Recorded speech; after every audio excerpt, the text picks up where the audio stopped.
Querido, se você quiser anotar, então pegue a caneta e papel, mas o texto que nós vamos usar como referência nessa noite, já está aí no multimídia, é o texto de Lucas, capítulo 8, versículo 38 e 39, que é o finalzinho da narrativa do texto que tem como título o endemoniado gadareno, ou endemoniado de Gadara. Talvez na sua Bíblia, quando você for ler em casa, esteja Gerasa, que é a mesma cidade, é o mesmo local. Diz assim a palavra de Deus: e aquele homem, de quem haviam saído muitos demônios, rogou-lhe que o deixasse estar com ele, mas Jesus o despediu, dizendo: torna para a tua casa e conta quão grandes coisas te fez Deus. E ele foi apregoando por toda a cidade quão grandes coisas Jesus lhe tinha feito. Eu quero pensar com vocês nessa noite sobre o seguinte tema, o seguinte assunto: volte para casa e anuncie Jesus. Vamos falar juntos esse tema? Volte para casa e anuncie Jesus. Só as mulheres.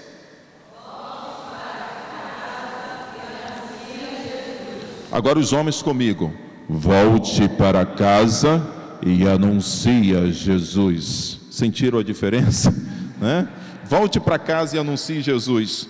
Eu quero contextualizar, né? Aliás, tanto historicamente como contextualizar nesse texto a nossa realidade, para que você possa entender a situação que nós estamos vivendo e a situação desse homem que Jesus expulsou alguns demônios. A narrativa desse texto, ele está em 3 evangelhos, em Marcos, Mateus e em Lucas.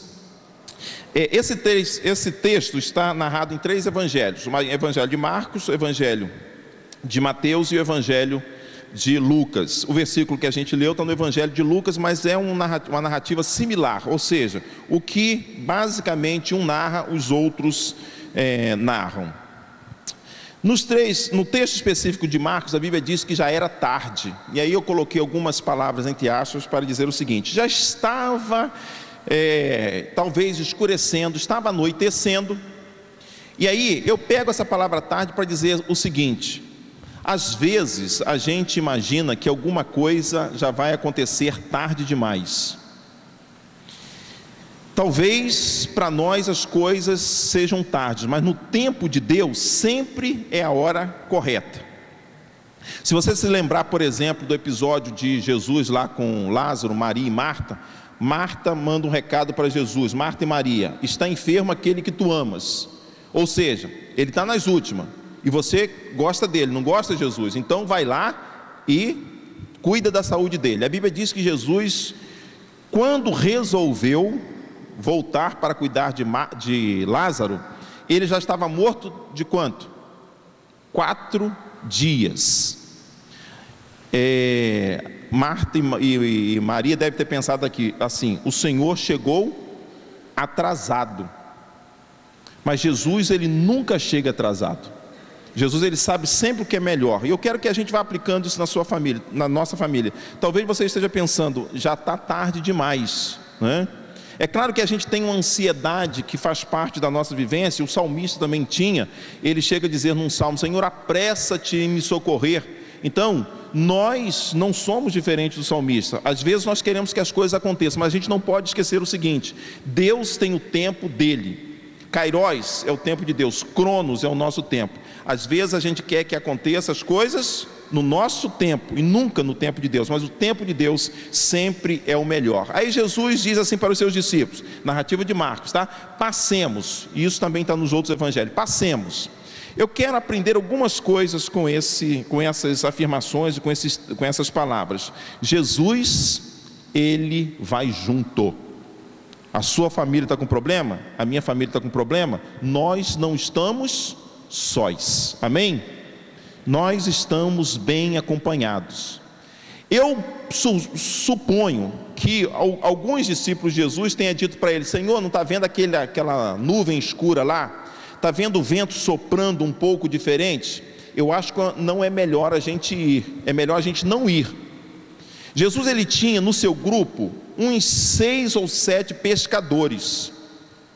Quando Pedro resolve deixar o ministério, lá no capítulo 21 de João, a Bíblia diz assim: Pedro, que era líder do grupo apostólico, disse assim: vou pescar.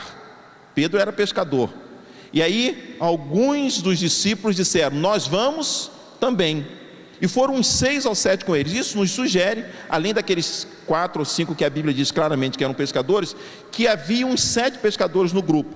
Quer dizer, se eles eram pescadores, isso significa o quê? Que eles conheciam do mar. E se estavam para atravessar o mar, aquele lago, na realidade, eles olharam para o lago e estavam vendo alguma diferença, algum vento batendo ao contrário, e eles devem ter sugerido a Jesus o seguinte: não vamos. Mas Jesus disse o quê? Vamos, passemos, nós vamos juntos. E aí, quando eles estavam no meio do lago, a Bíblia diz que houve uma tempestade. Isso me sugere, nas 3 narrativas, a narrativa da tempestade, para depois haver a narrativa do moço gadareno, sugere que ao Jesus mandá-los, sugerir, dar ordem, melhor dizendo, que passasse, que ele fosse junto, logo em seguida eles aportaram na terra dos gadarenos.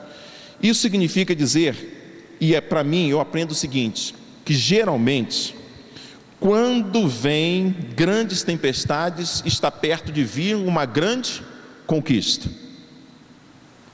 Eu não sei se isso já aconteceu com você, mas comigo já aconteceu. Quando a gente está vivendo uma grande tempestade, um grande problema, pode ter certeza que se a gente não desistir, a gente vai ter uma grande conquista.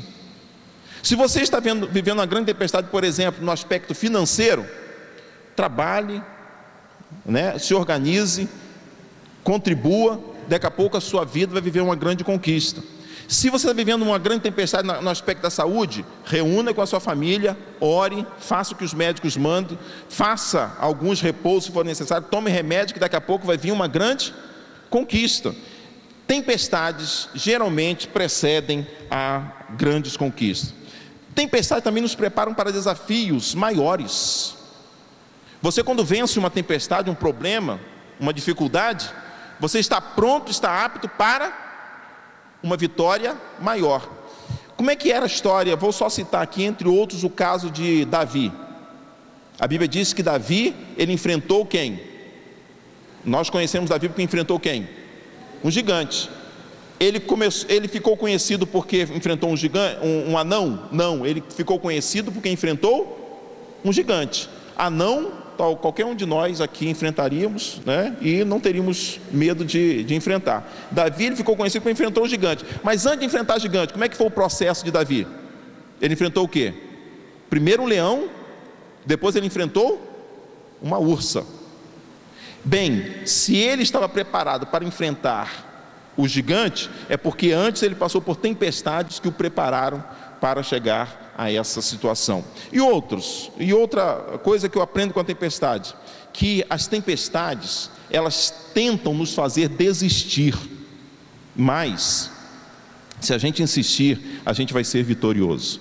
Talvez você esteja vivendo uma tempestade no seu casamento, não sei, eu não tenho bola de cristal, não estou olhando aqui para ninguém, você tem, você não tem, mas talvez você tenha uma tempestade no seu casamento, e tem hora que dá vontade da gente desistir, de pular do barco, porque nós estamos falando de tempestade, e tempestade literalmente, no caso de Jesus e os seus discípulos estavam enfrentando. Então nós precisamos olhar para a tempestade como oportunidade de remar, de crescer e de alcançar uma vitória logo em seguida.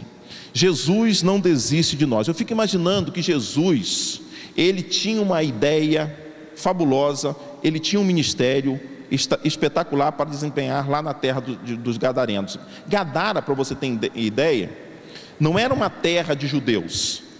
Gadara era uma terra de gentios.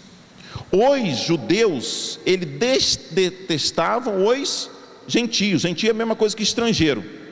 Os judeus, eles eram exclusivistas, eles não gostavam de samaritanos, que eram misturados, e não gostavam de gentios, ou gentes, como em algum evangelho é citado. Quando Jesus diz, passemos para o outro lado, com a iminência de tempestade, eu imagino que no meio do barco, os discípulos começaram a falar: eu bem que disse que não era para vir. Viu, Jesus? Tu és o quê? Filho de carpinteiro, conhece de madeira. Nós conhecemos de quê?